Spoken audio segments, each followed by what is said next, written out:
Joining us now on Sports Talk ATL, a legend around Athens, former Georgia Bulldogs linebacker Rennie Curran. Rennie, how you doing this morning?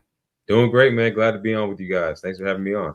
So this is probably one of the games I'm most excited about, and I'm glad to have you on because the reason I'm so excited about is these defenses. So let's start off with Georgia's defense. What do they have to do this weekend to slow down Jackson Dart? We saw him throw for 515 and 6 touchdowns against Arkansas. It seems like they're finding a groove. What does Georgia's defense have to do this weekend to get a win in Oxford? I think it's pretty obvious. I mean, as we watched Georgia's defense over the course of these last couple games, the key is stopping those explosive plays. I mean, we got to make sure that we contain that quarterback and make sure that he's not able to get that early confidence. I mean, if we can go in there, make sure we get those early sacks. Jalen Walker does his thing. We really get after him, making him uncomfortable. I think it's going to prove for a long day. And, that's where it starts. It's just stopping those explosive plays, making sure that of course, we stop the run. The linebackers have to do their things. Everybody in the front seven, but ultimately stop those explosive plays. And that's something Kirby has harped on every single year. One of the biggest stats right there. Of course, you got to win the turnover margin. But if we can do those things right there, I think we'll have a great day. Yeah, I mean, the biggest game of the year, Georgia's defense stepped up against Texas, forced Sark to go to Arch Manning. So obviously, George fans want that kind of performance. On the flip side, this is the best Ole Miss defense of my life. I'm not that old, so granted, there might be one I'm forgetting about, but this is the best Ole Miss defense of my life.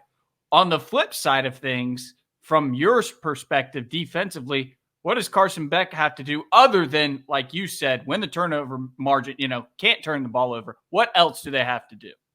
Yeah, I think Carson has talked about it a lot, man. Just that inconsistency has to stop.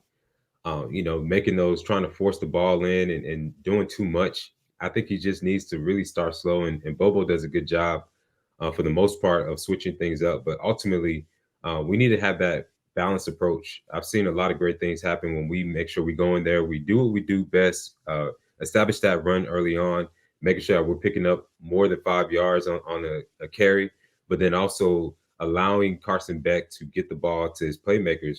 And we got to do a better job of getting them in the mix early on. So Aaron Smith, of course, and the crew, making sure that we engage them, but it doesn't have to be big plays. Just making sure that we're consistent and everybody's just doing their job. That means no drop balls. That means, just the little things. Really, we're not that far off of where we need to be. It's when we start trying to when he tries to start make too many big things happen, Yeah. we get the picks thrown, if we could just stick to the basics, run the ball, catch the ball, like that's as simple as it is. And I think if he can just get back to that, man, he'll have a good, consistent day.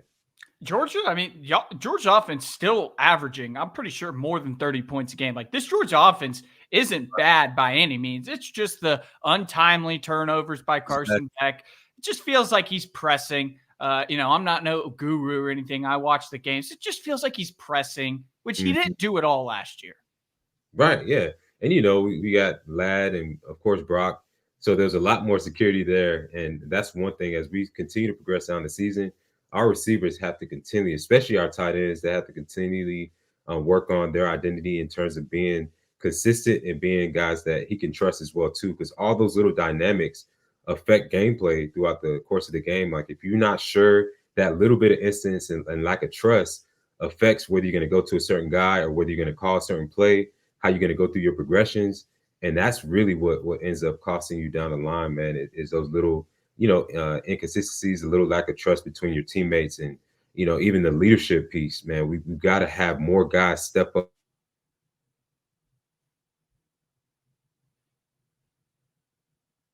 The guys that are just rallying the troops consistently, getting everybody fired up, and we do that through probably in the second half when we have to. But we got to go in this game and really have that killer instinct and that 100 mindset. And I think that's what's ultimately going to help us down the stretch. Yeah, Carson Beck obviously been the talking point. Put yourself in a defensive player's shoes. You've seen this offense kind of scuffle in these big games, key turnovers. Do you go into this game with a little different mindset, like almost a little more focused? Like we kind of have to be a little bit more perfect? Nah, I mean, every single game, if you talk to any one of those guys, I guarantee it. And it was the same thing when I played.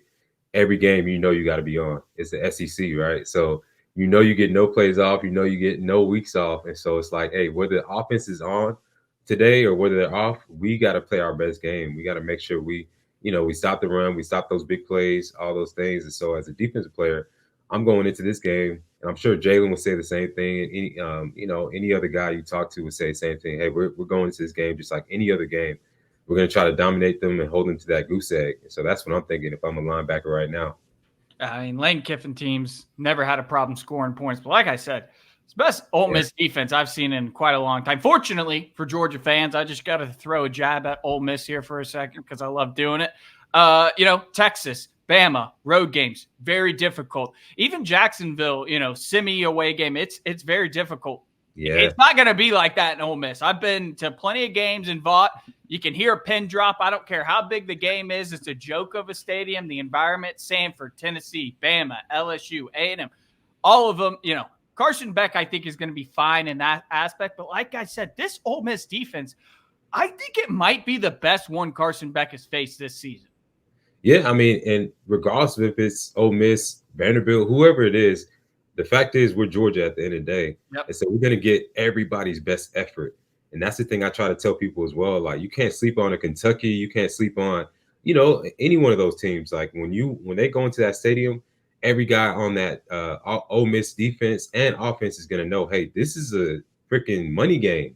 Literally, if I can ball out against Carson Beck, if I can get a pick on him, man, that's literally, that could change my family's life. So I'm spending a little bit extra time in the film room. I'm spending a little bit extra time in the weight room. I'm making sure my biceps look good. We're gonna be on TV. You got the jersey pulled up for this one. You're showing off the abs and everything. Yeah, I mean, this is a game you got marked on your calendar in the off season. Like, man, I gotta ball out in this game. So yes, they're good, but you gotta mark that up a whole nother level just because it's Georgia and we're everybody's national championship. So I definitely expect them to make some big plays, and we got to go in there locked in, regardless of the environment, because these guys aren't playing, and they know, there's that chip on their shoulder, knowing that guys at Georgia have NIL money and all those different dynamics, and so that only adds to it even more in terms of like that motivation that you have to prove a point and everything. So yeah, it's gonna be tough. Yeah, so you mentioned at the beginning when you were talking about Georgia's, the one thing about this Georgia defense, it's not like drives are going, 5-10 yards all the way down the field. It's very different. Yeah, 5-10 plays, 5-10 yards, whatever, all the way down the field. It's been those explosive plays that this Georgia team, compared to previous defenses, that has really hurt them. Why do you think that is? Is it the athletes at the back end? Is it inexperience? I mean, Malachi Starks, to me, coming into this season was one of the best, safety prospects. And it just feels like there's been some lapses in judgment. Why do you think that is? Yeah, I definitely think it has to do with that lack of experience and across the board. Because when you take out a certain guy here, we've had defensive linemen who haven't been fully healthy. It really changes up the dynamic of the confidence that defense coordinator has in his defense. Same thing offensively. You remove a couple guys, whether it's across the O-line, in the wide receiver crew, it really limits what that offensive coordinator or defensive coordinator can do. Because if he's not sure that somebody's going to be able to step in and be able to click, then he's going to make him second guess himself on certain calls and things like that. So I think that's been one of the issues. And you see it, in terms of how we shuffle our defensive backs. I mean, it hasn't been consistent all year. We haven't really had a solid group. And when you think about those national championship teams that we had, there was no question of who the lead dogs were. There was we had the rotations going, but it was a lot more solid in terms of like the consistency in play and consistency in terms of rotations and things like that. And so I think we're still trying to, I hate to say it, we're still trying to find our identity in the back end, especially. We're rotating in different cornerbacks. Third downs, you see certain guys come in, and that happens, especially this time of the year, because you have younger guys who is starting to click for them, and they're starting to make more plays. They're starting to get adjusted to the speed. But just overall, when I look at this defense, like, we really have not had a solid identity this entire season, just because of injuries and different things. Like Michael Williams just now really getting to the groove, and a few other guys. But I think the more we continue to build that consistency, that trust, and then these younger guys get more and more adjusted, you're going to start to see more of that consistency. The KJ Boldens, Dan Jackson has been in there doing his thing. I mean, there's several guys who are really starting to really pan out. So I think it's going to get more and more improved. And Coach Schumann, if there's anything I know about him, is he knows how to develop some dang playmakers. So I'm not worried. Yeah, the good news for Georgia fans is all of the things you just mentioned. Yeah. Carson Beck's interceptions. You still haven't looked great for 4 quarters in a game. Yeah. And you have 1 loss, and you're sitting in the driver's seat. That's the good news for Georgia fans. I like that you point out the Glenn Schumann, because Glenn Schumann versus Lane is going to be a matchup to watch. Lane is one of the best in the business, if not the best in the business. And Glenn Schumann is well on his way to being a head coach in this league. There's no doubt about that. That's going to be a matchup to watch. And Kirby's thumbprint is definitely on Georgia's defense. That's going to be the matchup to watch. Georgia's weakness is in the secondary. Lane's strength is the passing game. They can't run the ball to save their damn life. That's going to be a matchup to watch for me. I'm super excited about that one. Yeah, 100%. Like you said, Schumann is definitely a mastermind, not only just in terms of his schematics, but just how he develops players. I mean, I've been able to really get to know a lot of guys. I mean, from Roquan to, so many others, man, that have come through the program, that when they started, you really didn't know much about them and know their names. And now, they're top quality players, man. So I have no doubt that he's going to continue to develop these guys. Kirby is always on these guys like white on rice. I always tell fans, I'm like, hey, if you want to see like some intensity, you need to go to practice to see how these guys practice during the week. That'll tell you all that you need to know in terms of why they consistently improve and get better throughout the course of the year, and why you really, as a fan, you should have nothing to worry about. So, yeah, I'm excited to see what they do this Saturday.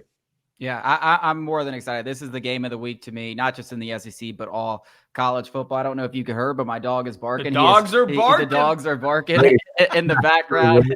He's letting you know who's going to win this week. And Rennie, thank you so much for joining us. Hopefully we can have you on again and talk about this team going on a national title run. Oh, yeah, man. Definitely, man. Appreciate you guys having me on. And for all the Bulldog fans watching, go Dogs. And, yeah, let's keep it going. I love to come back. Go Dogs, baby.